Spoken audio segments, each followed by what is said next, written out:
Il y a quelques jours, nous avons tous été surpris par la fermeture de CKC Sport.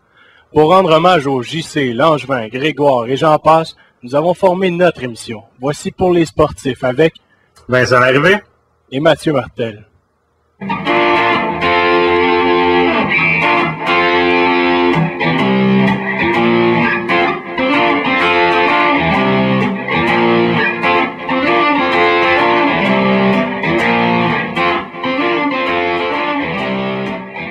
Bienvenue à la première émission de Pour les sportifs avec Vincent Larrivée et moi-même Mathieu Martel. Commençons avec les nouvelles de sport. Vincent. Oui, premièrement, salut Mathieu pour la première. Je suis très content de faire ça avec toi. Donc, on va commencer. Juste remémorer un peu une dernière nouvelle qui est survenue dans les dernières semaines, je crois. Le 7 septembre, exactement, mercredi, dans la ville de Yaroslav. C'est le drame de KHL, Mathieu. Tout le monde s'en souvient. Il y a eu 43 morts. Puis, justement, hier, je crois, le dernier mort est mort. Alexander Galimov, il y avait plus de 80% de brûlures sur son corps. Oui, Martel, là, ça s'est produit dans la KHL, mais mettons que ça serait produit dans la Ligue nationale avec le Canadien de Montréal. Est-ce qu'on a une idée comment les commissionnaires Gary Bettman pourraient réagir à cette situation? C'est sûr que la Ligue nationale attendait les résultats de la KHL, à savoir comment la KHL allait réagir. Maintenant qu'on le sait, la Ligue nationale avait déjà un plan prévu pour ça. Chaque équipe, les 29 équipes qui n'ont pas été touchées par la tragédie, peuvent sauver 10 joueurs et un gardien de but. Donc, l'équipe qui a eu l'accident, oui, justement, peut piger dans ces joueurs-là, faire comme une sélection de joueurs pour se reformer une équipe pour l'année suivante. Okay. Donc, dans le fond, ça serait tous les 3e, 4e trio, puis dans le fond, second gardien de but. Les secondes gardiens de but, oui. Parfait, 5e défenseur, parfait. Donc, ça va mettre un terme à notre petite tribune, juste pour se remémorer les événements qui sont produits le 7 septembre, mercredi, concernant l'accident du locomotive en Russie dans la KHL.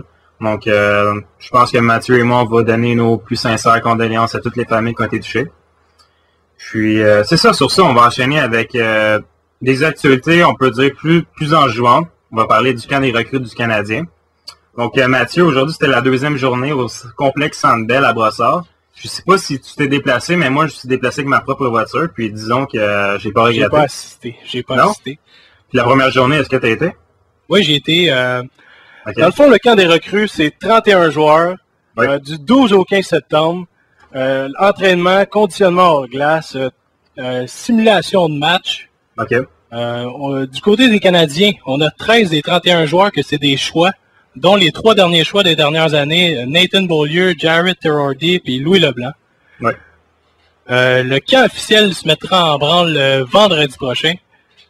Donc, juste pour vous dire quelques nouvelles, Louis Leblanc s'entraînait avec tous les joueurs. Lui qui veut vraiment faire partie d'une équipe pro l'année prochaine. Lui qui n'a pas fait partie des matchs intra-équipe ni aujourd'hui, ni hier, qui était le premier jour.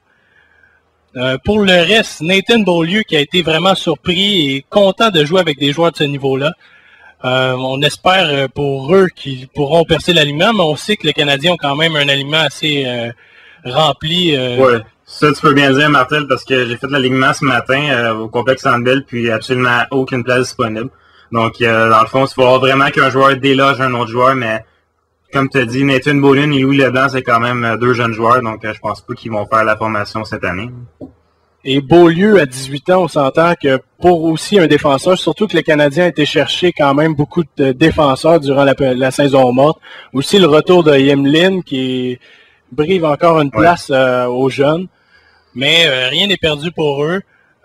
Toujours un retour dans l'équipe majeure du Québec pourrait se faire pour Leblanc ou pour les autres joueurs. Pour Beaulieu, oui, mais en parlant de Leblanc, Mathieu, on sait, tu l'as dit aussi, il a affirmé qu'il voulait jouer professionnel. On sait bien qu'il ne jouera pas les Canadiens cette année, mais est-ce que tu penses vraiment qu'il va faire les clubs à Hamilton? Je ne sais vraiment pas. Je pourrais pas dire, Vincent. C'est sûr qu'un retour pour lui à Shawinigan, vu qu'il a été échangé dernièrement. Oui, c'est vrai, oui. Aussi, ça lui permettrait de faire la Coupe Memorial, eux qui vont recevoir ce trophée-là l'année prochaine, le tournoi. Cette année, oui. Bon point, Donc, lui qui n'a pas vraiment dominé l'année passée avec ses blessures, peut-être une bonne année complète avec une épaule en santé, ça serait bon pour lui. Oui, en parlant des cataractes, Mathieu, chez Willingham, il y a aussi le jeune Huberdeau qu'on a acquis, le Canadien, disons, dans une transaction via l'Avalanche Colorado en échange de Ryan O'Byrne.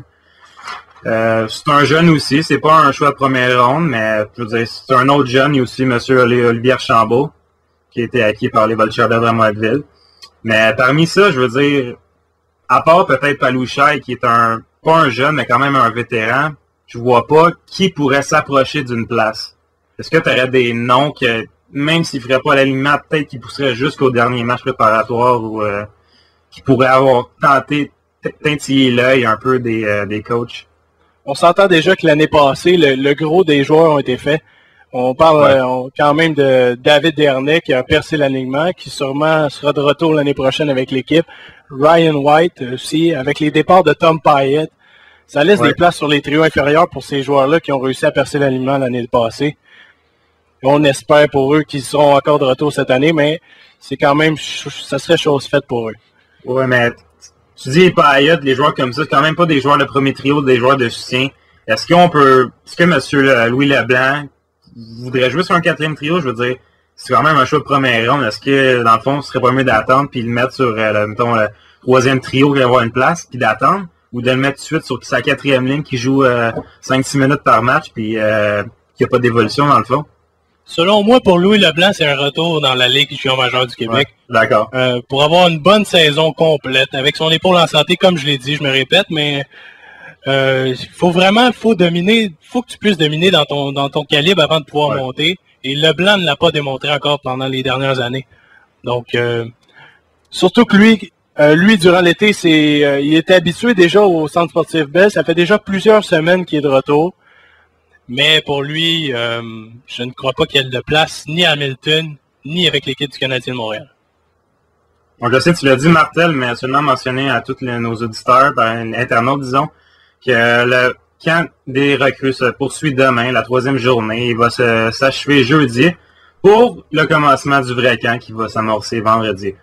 Donc, avec tout ce qu'on a dit, même si on pense que personne ne va faire l'équipe, on va espérer, disons, pour un jeune qui va, disons, essayer ou s'approcher de la grande équipe. Et sur ça, je vais enchaîner, Mathieu, avec mes lignes. Puis, je vais te demander ton opinion, puis aussi aux internautes qui nous regardent présentement. Seulement sur des commentaires sur nos lignes. Si vous êtes d'accord, pas d'accord, si la chimie va être bonne, s'il y a une erreur, un joueur qu'on n'aurait pas dû chercher, quelque chose comme ça, juste mettre vos commentaires en dessous dans la boîte de commentaires. Donc sur ça, Mathieu, je vais te commencer avec la première ligne du Canadien. Tu me diras ce que tu en penses et on va y aller à 2, 3e, 4e, vice-versa. Donc moi, j'ai sur mon premier trio à gauche, Mark Camilleri, Thomas Plekanec et une nouvelle acquisition. Je sais que ça te fait bien rire quand je dis ça, mais quand même 4 ans, 18 millions, Eric Cole. Je sais, moi aussi ça me fait rire, Mathieu. Donc, qu'est-ce que tu penses de ce premier trio-là du Canadien? Selon moi, Eric Cole ne serait pas placé sur le premier trio. Du côté de Camilleri, on attend de lui une meilleure saison, c'est sûr, à 100%. Ouais. Avec Plekanec qui devrait continuer sur sa lancée l'année passée, qui a manqué un peu de jus, si je peux dire, à la fin de l'année, parce qu'il était parti sur une bonne saison. Ouais. Finalement, a fini avec 57 points. On s'entend que c'est pas le plus haut que un joueur devrait avoir du côté du Canadien. Là, c'est vraiment faible.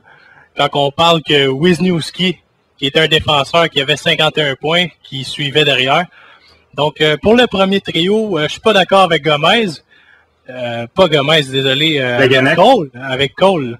Moi, je réessayerais Kostetine pour une dernière fois. Je donnerais une dernière chance, vu qu'on l'a signé une année à 3,25 millions. Ah, c'est cher. On peut pas le laisser sur un troisième trio. On doit l'essayer avant sur le premier trio. Et essayer de recréer la chimie de 2 ans, justement avec ça. Donc, dans le fond, si tu mets Kostetine sur le premier, Cole, tu le mettrais sur le deuxième? Sur le deuxième, pour tenter de relancer Gomez, qui devrait avoir une meilleure saison. Si Cole, bien entendu, est en santé, l'année passée, il a joué une saison complète. Cette année, avec Gomez et Gionta, on tente de recréer la chimie. Il n'est pas là pour rien. Pour moi, c'est un bon ajout du Canadien, mais sur le deuxième trio. Ouais, ça c'est une grande question. S'il est en santé, parce qu'on sait que Eric Cole, pour des dernières années, a eu plusieurs blessures. Donc, dans le fond, si je te suis un peu, tu mettrais Cole sur le premier trio. Non, Kostin, excuse-moi, sur le premier trio, Cole sur le deuxième, puis dans le fond, il irait Pacioretty, que moi j'ai mis sur le deuxième trio, mais toi, tu le mettrais sur le troisième? Quand il y avait une bonne chimie entre Gomez... Pour essayer Costetine, on n'a pas le choix selon moi. À 3,25 millions, comme j'ai dit, on essaie Costetine sur le premier trio. Si ça fonctionne pas, là on a la deuxième option, qui est Pacioretty. Lui qui revient d'une blessure, donc pas lui donner trop de pression à son retour pour pas tenter à le pousser à faire des points absolument pour jouer. Sur un troisième trio, le faire débuter avec l'Arcelor qui a bien fait l'année dernière. Ça, c'est mes trios à moi. Mais de ton côté, là, tu peux aller avec la deuxième ligne. Oui, parce que je sais qu'on ne sera pas en accord, notamment l'Arcelor, Mathieu. Donc, je vais aller avec mon deuxième trio, Max Pacioretty, Scott Gomez. Scott Gomez, on a espéré, dans le fond, qu'il ne peut pas faire pick l'année passée au centre. Puis son acolyte à droite, Brian Gianta, Mathieu. Dans le fond, Montréal, pour moi, est une équipe de 6. On s'entend par si Gomez fonctionne, si Camilleri marque plus, si Cole est en santé, si tous les joueurs restent en santé, parce que même Camilleri, l'année dernière, a manqué plusieurs matchs, et lui, ça a gâché sa saison. Et justement, pour la deuxième ligne, peux-tu me répéter les noms? Pacioretty, Gomez, Gianta. Je sais que c'est des petits noms, c'est pour ça que tu les as peut-être oubliés, des petits joueurs, donc vas-y. Ben, Montréal est regorgé de petits joueurs, fait que... Bon, Pacioretty, Gianta, Gomez, ça peut être un bon trio, mais comme je dis, Pacioretty, je le laisserai commencer tranquillement. On sait que le Canadien Jacques Martin est habitué de jouer avec ses trios. Il fait jouer ses 4 trios constamment. On pense l'année dernière à Tom Pyatt qui produisait 0 pinball dans les points. Et il jouait quand même régulièrement à chaque match. C'est pour dire. Oui, et aussi Mathieu Dash, faut pas t'oublier que quand il a été rappelé, ben il a commencé la saison sur le premier trio. Donc c'est quelque chose de spécial. Tu te fais rappeler, tu tombes sur le premier trio. Bon. Ça, c'est Jacques Martin avec son système latéral et tout ça. En tout cas, il aime ça les joueurs défensifs. Hein. N'oublie pas que la première chose qu'il a demandé à Dash quand il l'a rappelé, est-ce qu'il joue bien défensif? Je veux dire, c'est pas une question que tu demandes à quelqu'un juste à la première ligne. Hein. Bon, là, excuse-moi, je m'emporte un petit peu, mais bon, Jacques Martin, je l'ai pas dans mon cœur. Bon, let's go! Costetine, Desharnais et Dash sur la troisième ligne, Mathieu. C'est encore un bon trio. Mais je suis surpris que tu places l'Arcelor sur la quatrième ligne. Oui. Avec les séries qu'il a connues l'année dernière. Bon, pas question point, mais question courage puis travail. On voyait qu'il ressortait des autres joueurs. Cette année, ça va être d'après moi son année qui va lui permettre de plus s'améliorer. Sur une troisième ligne avec Pacioretty et Travis Moen. Juste pour te contredire au complet. Ouais, mais je pense que je vais avoir un point contre toi, Mathieu. Je sais pas si tu savais ou non, mais Desharnais, dans la deuxième moitié de la saison, était le meilleur marqueur du Canadien. Donc, je sais pas si tu mettrais le meilleur marqueur du Canadien en deuxième moitié de saison sur sa quatrième ligne, là. Ça, c'est peut-être toi qui verrais ça. En tout cas, moi, je sais pas si tu peux m'expliquer ça, pourquoi tu mettrais Desharnais sa quatrième ligne quand il était le meilleur marqueur de la deuxième partie de la saison. On n'oublie pas que Desharnais est retour d'une blessure aussi. C'est pour ça que moi, selon le temps de glace, je vais avec Desharnais sur la quatrième ligne, mais tout peut changer dans une année. La saison dure 82 matchs. Il y a plein de blessures qui peuvent arriver, mais le Canadien est quand même une bonne profondeur, si je pourrais dire, pour ce qui pourrait leur toucher des blessures. Bon, parfait, Mathieu. Bon, je sais qu'on n'est pas d'accord, mais sur ma part, je dis que ça va se régler. Je vais aller avec la quatrième ligne. Tu viens de me dire que tu n'étais pas d'accord avec Heller, donc